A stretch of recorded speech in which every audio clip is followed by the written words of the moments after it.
हम आपको रियल में ये पहचान करवाएंगे कि बकरी क्या चीज़ होती है, स्पेशली बर्बरी और बर्बरी की क्वालिटी कैसे पहचानी जाती है और बकरी कैसी होती है। आप इस बकरी को देख सकते हैं, कम्प्लीटली कान खड़ा, लगभग इसका जो कान की जो लंबाई है वो 1.5 इंच कान में कम्प्लीटली कान खड़ा है। इसकी खूबसूरती को देख सकते हैं, इसकी कलर को देखिए, इसके पीछे इतनी खामोशी से करो कि सफलता शोर मचा दे। दोस्तों नमस्कार, मैं हूं विकास कुमार सिंह, आप देख रहे हैं मंथन एक नई सोच। दोस्तों आज की इस वीडियो में हम बात करने वाले हैं बकरी पालन के बारे में। दोस्तों आज मैं उपस्थित हूं उन्नत गोट फार्म जो सकरी सरैया लुक्की नंदलालपुर मुजफ्फरपुर में पड़ता है। दोस्तों आज की इस वीडियो में हमारे साथ बात करने वाले शहनवाज भाई हैं जो काफ़ी अच्छे तरीके से गोट फार्मिंग कर रहे हैं, लगभग 4 सालों से ये गोट फार्मिंग कर रहे हैं। आज इनसे कुछ गोट फार्मिंग के बारे में जानकारी लेंगे। सबसे पहले स्वागत है सर आपका हमारे चैनल में। आप हमारे दर्शकों को थोड़ा सा परिचय दीजिए।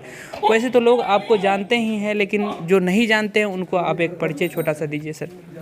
जी सर जी नमस्कार, मेरा नाम शहनवाज भाई हुआ। मैं उन्नत गोट फार्म से हूँ। मेरा फार्म जो है वो लुक्की नंदलालपुर सकरी सरैया कुरहनी मुजफ्फरपुर में है।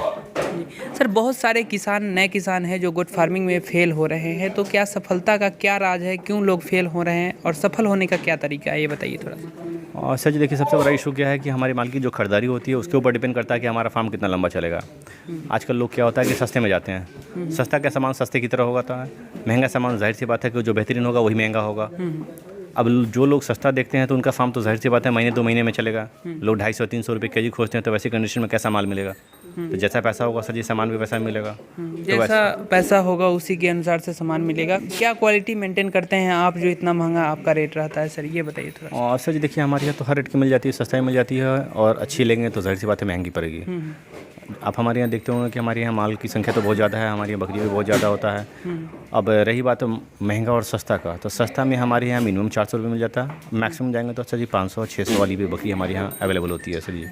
सर ये फार्मिंग और ट्रेडिंग में क्या अंतर है? लोग काफ़ी संख्या में ये सवाल कर रहे हैं कि कुछ लोग फार्मिंग कर रहे हैं, कुछ लोग ट्रेडिंग कर रहे हैं, तो फार्मिंग और ट्रेडिंग में क्या अंतर है, ये थोड़ा सा विस्तार से बताइए। सर जी देखिए, फार्मिंग में क्या होता है कि वैसे बंदे जो बकरी की पालन करते हैं उनको फार्मिंग बोलेंगे। वैसे बंदे जो सिर्फ बकरी बाहर से आपके फार्म से इनसे उनसे लाकर अपने फार्म पे रख कर उसको बेचते हैं, उसको ट्रेडिंग बोलते हैं। पन दोनों की माल की खूबी में भी फ़र्क पड़ जाता है। जैसे कि जो बंदा ट्रेडिंग वाला माल बेचता है, जैसे हमारे यहाँ ट्रेडिंग प्लस फार्मिंग दोनों होती है। आपने देखा होगा कि मेरा नया वाला 12 जो कंप्लीट हो गया, कम्प्लीटली हम लोग उसमें 100% फार्मिंग करते हैं, जिसका हम लोग बच्चा बेचते हैं। जी। कुछ लोग की ये शिकायत होती है कि आप अपने 12 से बकरी नहीं बेचते। कुछ लोग अदर जो फार्म वाले हैं उन्होंने ये भी कहा कि हमारे यहाँ से जो भी बंदे लेना चाहते हैं, जिस बकरी लेना चाहें ले सकते हैं।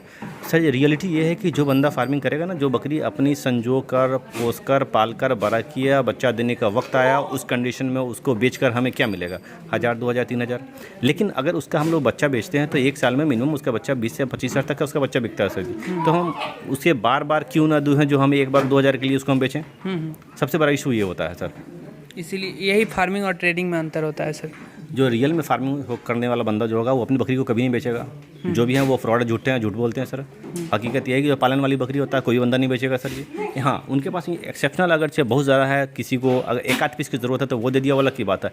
लेकिन अगर आपको 10 पीस चाहिए, आप हमारे फार्म पे आएंगे, नहीं भैया आपने पालन वाली बकरी से ही 10 पीस दें, sir ji it's not possible. ये पॉसिबल ही नहीं है कि सर जी हम दे पाएंगे, पॉसिबल ही नहीं है। और ये बात भी सही है कि अगर फार्मिंग के लिए हम रखे हुए तो रोज़ रोज़ अगर चेंज करते हैं परेशानी आ जा सकता है। उसके लिए तो सर जी मालूम चलेगा कि वो हम ज़िंदगी भर इकट्ठा करते रहेंगे और ज़िंदगी भर पालते रहेंगे। ये संभव ही नहीं कि फिर फार्मिंग कर कोई अगर फार्मिंग करता है सर तो एक बकरी पर कितना खर्च आएगा एक दिन का, ये बताइए थोड़ा सा। अच्छा जी, अगर अच्छे से खाना खिलाते हैं उसको तो लगभग 15 रुपये के आसपास कॉस्टिंग जाती है। महीने का 450, और एवरेज दवा वगैरह लेके 500 रुपये आ जाता है। साल का 6000 रुपये आता है। रेट में क्यों फ़र्क आ रहा है सर? बहुत सारे लोग जो है 350 रुपये 450 रुपये केजी तक भी बेचते हैं, और वो पूरी तरीके से मतलब खुल कर बोलते हैं कि 350 रुपये हम बेच रहे हैं 450 रुपये। तो क्या है, क्यों अंतर हो रहा है रेट में सर, ये बताइए थोड़ा सा। हाँ सर जी देखिए, बर्बरी स्पेशली होती है वो नाम पे नहीं बिकती। बर्बरी जो क्वालिटी से जानी जाती है, बर्बरी स्पेशली अपनी सुंदरता के लिए जानी जाती है। बर्बरी में क्या होता है, जो प्योर ब्रीड होगा उसका 100% कान खरा होगा सर जी, पीछे में तनिक भी बाल नहीं होगा। सबसे बड़ी खूबी तो ये होती है। जो भी बंदे 300, 350, 400 में बेच रहे हैं, 450 तो जो बंदे बेच रहे हैं, 450 वाले का कान आप खरा दिखा दीजिए हमें। पीछे में बाल नहीं होने चाहिए, पूरे शरीर पे स्पॉट होनी चाहिए। बर्बरी ओरिजिनलिटी क्या आता है पर आप ये जान जाइए सर जी। ओरिजिनल जो बर्बरी होगा उसका 2 से 2.5 इंच का कान होगा, कान कम्प्लीटली खड़ा होगा, पीछे में थोड़ा ये बाल नहीं होगा। ओरिजिनल बर्बरी का पहचान बताइए थोड़ा सा विस्तार से। हाँ, वो यही मैं बोल रहा था कि ओरिजिनल बर्बरी जो होता है उसका कान कम्प्लीटली खड़ा होगा, 2 से 2.5 इंच का कान होगा, उसके पीछे में बाल नहीं होना चाहिए, पैर के पीछे में जो बाल होता है उसके जांग पे वो बाल नहीं होना चाहिए। एक तो ये, दूसरा उसके ओरिजिनल बर्बरी की पहचान है कि उसके शरीर पे छोटा छोटा बूंदा होना चाहिए। बहुत ज़्यादा बड़ा बूंदा भी होता है तो वो ओरिजिनल बर्बरी नहीं चाहिए, छोटी छोटी बूंदी होनी चाहिए। सर फीड मैनेजमेंट आप क्या करते हैं, कैसे अपने बकरियों को क्या क्या खाना खिलाते हैं और क्या क्या दाना में देते हैं, ये थोड़ा सा बताइए।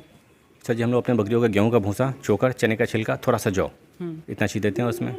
बहुत लोग ऐसे भी हैं जो हरे चारा कहते हैं कि हरे चारा से हमारी बकरियां तंदुरुस्त रहती है, तो हरे चारा देना सही है या नहीं? सर जी देखिए, किसी भी प्राणी के लिए सर जी अगर से हरा चारा मिल जाए तो ज़्यादा बेहतर है। हरा चारा देने से क्या होता है कि उसको दूध का मात्रा तो बढ़ जाता है, लेकिन जहाँ संभव होगा वहीं किया जा सकता है। हमारे फार्म पे जानवरों की संख्या इतनी होती है कि ये हमारे लिए संभव नहीं कि हम हरा चारा दे पाएँ।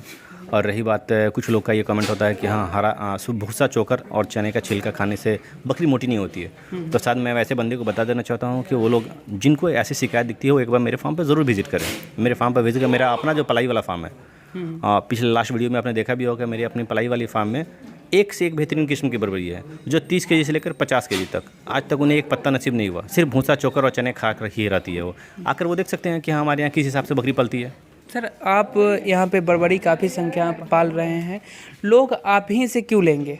बहुत सारे ऐसे जगह हैं जो वहाँ से ले सकते हैं, बहुत अलग अलग जगह पे लोग बहुत सारे पालते हैं बिहार में, तो वहाँ से क्यों नहीं लेंगे, आप ही के यहाँ क्यों लेंगे वो? सर जी हमने ये नहीं कभी कहा कि हाँ आप बकरी हमारे से ना ले, दूसरे के से ना ले।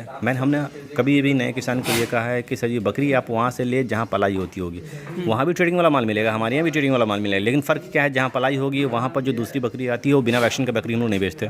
उनकी मजबूरी होती है कि बिना वैक्सीन का माल को वो रख ही नहीं सकते और अपने फार्म से बेच भी नहीं सकते, क्योंकि खुदा न खास्ते एक में प्रॉब्लम आती है तो सैकड़ों बकरी जाएंगी। नए फार्मर को क्या सलाह देंगे, कौन सा नस्ल का चुनाव करना चाहिए सर, इस पर विस्तार से बताएं। बहुत लोग जो है गलत नस्ल का गलत चुनाव के कारण उनका फेल होने का चांस बन जाता है और फेल भी हो रहे हैं सर। तो नए फार्मर को क्या सलाह देंगे, कौन से नस्ल पर काम करना चाहिए उनको, ये बताइए। और सर जी देखिए, स्पेशली अगर पालन के हिसाब से तो कोई भी बकरी पाल सकते हैं, लेकिन अपने बिहार में देखा जाए तो बर्बरी से बेहतर कोई ब्रीड नहीं, क्योंकि बर्बरी में वो हर गुण है जो एक व्यवसाय के लिए चाहिए। जैसे बच्चे सबसे अधिक होनी चाहिए, तो बच्चे बर्बरी देने में सबसे अव्वल है। उसकी दूध की मात्रा भी अच्छी होती है, इसके बच्चे की डिमांड भी बहुत अच्छी होती है। यह खूबसूरत ब्रीड है, इसलिए इसका रेट भी बढ़िया मिलता है।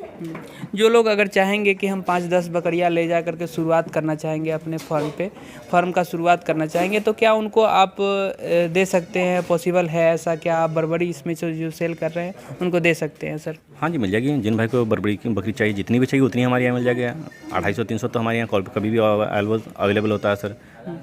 सर स्टार्टिंग में बहुत सारे ऐसे किसान पालन शुरुआत करना चाहते करेंगे तो उनको वैक्सीनेशन वगैरह बहुत सारे है जो उसमें दिक्कत होगा उनको, तो किस तरीके से आप मदद करते हैं, कैसे उनको मदद करते हैं, ये बताइए थोड़ा। सर जी देखिए, जो बंदे हमारे से बकरी लेते हैं सबसे पहले क्या करते हैं कि जिस बंदे ने ट्रेनिंग अगर कर रखा है तो अच्छी बात है, जिनके पास ट्रेनिंग नहीं है तो उनको हम अपने यहाँ 1-2 दिन के लिए रखेंगे।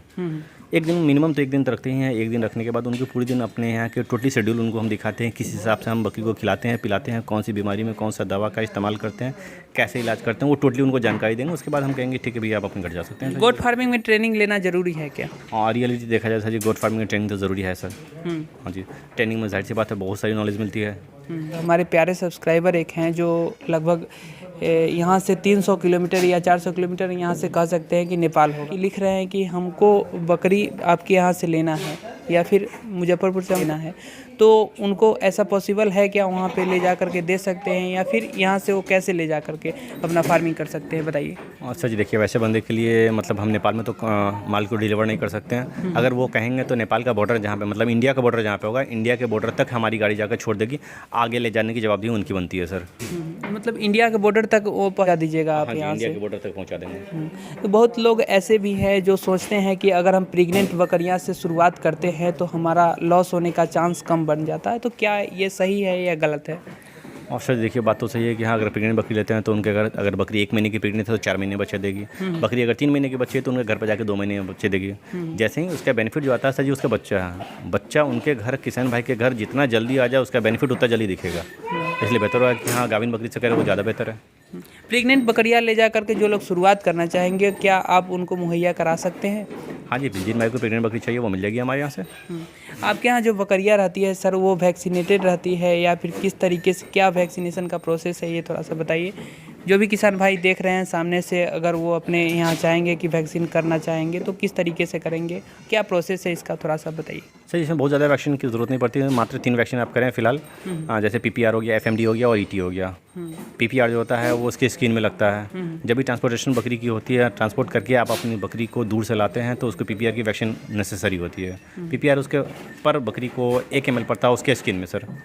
तो दोस्तों अभी सर के फार्म पे बहुत सारे बर्बरी नस्ल की बकरियां हैं, तो कुछ इसके बारे में जानकारी लेते हैं और आपको कि किस तरीके से क्या पहचान है बर्बरी का, अगर आप शुरुआत करना चाहेंगे तो कैसे चुनाव करेंगे बर्बरी का। देखिए सर जी, सबसे बड़ी बात होती है क्या कि अभी तो हम लोग जो प्रचार का माध्यम करते हैं, प्रचार जो करते हैं वो YouTube के माध्यम से करते हैं और आप लोग के चैनल के माध्यम से ही हम लोग का प्रचार होता है कि हाँ किसके फार्म पे कैसी क्वालिटी मिलती है। अभी तक लोगों ने जो जितना भी फार्म देखा होगा, शायद मेरे ख्याल से हमारे यहाँ जो बर्बरी मिल है, आपने ये सवालात पहले किया था कि आपके यहाँ ही लोग क्यों आए और आपके यहाँ बकरी जो महंगी बिकती है वो महंगी बिकने का कारण क्या है। हम आपको रियल में ये पहचान करवाएंगे कि बकरी क्या चीज़ होती है, स्पेशली बर्बरी, और बर्बरी की क्वालिटी कैसे पहचानी जाती है और बकरी कैसी होती है वो आप देख सकते हैं। देखिए सर, हमारे यहाँ की ये बकरी है, आप इस बकरी को देख सकते हैं, कम्प्लीटली कान खड़ा, लगभग इसका जो कान की जो लंबाई है वो 1.5 इंच की है। ये बकरी हमारी यहाँ प्रेग्नेंट है। आप इसकी हेल्थ भी देख लें, इसकी हेल्थ देखिए, इसकी लंबाई और चौड़ाई देखिए, देख रहे हैं। उसके बाद ये पीछे देखिए, ये पीछे देखिए, एक तनिक भी बाल नहीं, मतलब एक चुटक बाल जो कहा जाएगा उसके पीछे नीट एंड क्लीन एकदम है। ये हुई बर्बरी की फुल एंड फाइनल क्वालिटी, जिसको बोल सकते हैं कि सर जी 100% 10 क्वालिटी में है सर जी। शायद ऐसी बर्बरी कहीं ना मिले। अब इस क्वालिटी की बर्बरी को अगर आप खोजते हैं कि सर जी 300 मिल जाए, 400 रुपये मिल जाए, तो क्या यह संभव है? जिन भी ट्रेडर लोग के पास बकरी मिलती है, शायद मेरे ख्याल से 100 फार्म पे जाएंगे तो ऐसी बकरी 1 मिलेगी। तो जाहिर सी बात है कि वो बकरी सर जी महंगी होगी। हमने भी कहीं से खरीद के मंगाया तो सर जी तो वो तो महंगा ही मंगाया ना। अगर क्वालिटी अगर अच्छा होगा तो जाहिर सी बात है कि सर जी वो महंगा होगा। सस्ता लेंगे तो सर जी सस्ते का सामान सस्ता की तरह होगा, महंगा सामान महंगा की तरह। कम्प्लीटली 100% रॉकेट कान में कम्प्लीटली कान खड़ा है। इसकी खूबसूरती को देख सकते हैं, इसकी कलर को देखिए, इसके पीछे में देखिए। तो इसे कहते हैं सर जी बर्बरी की क्वालिटी। अब इस क्वालिटी को कोई बंदा अगर ये कहे कि हाँ 300 रुपये किलो माल मिलता है सर जी, तो ये तो सोचने वाली बात हो जाती है। अगर 300 रुपये किलो हमें मिल जाए इस तरह का माल, 400 रुपये किलो मिल जाए सर जी, हम तो 100 पीस कभी भी लेकर रखने को तैयार है सर। तो दोस्तों आपको ये जानकारी कैसी लगी आप हमें कमेंट बॉक्स में बताइएगा। अगर आप फार्मिंग करना चाहते हैं, गोट फार्मिंग में रुचि रखते हैं कि अपना यहाँ से जो भी बकरियां हैं वो पसंद करके आप ले जा करके अपना फार्मिंग की शुरुआत कर सकते हैं। तो फिर दोस्तों नेक्स्ट वीडियो में मिलेंगे। नमस्कार, जय हिंद।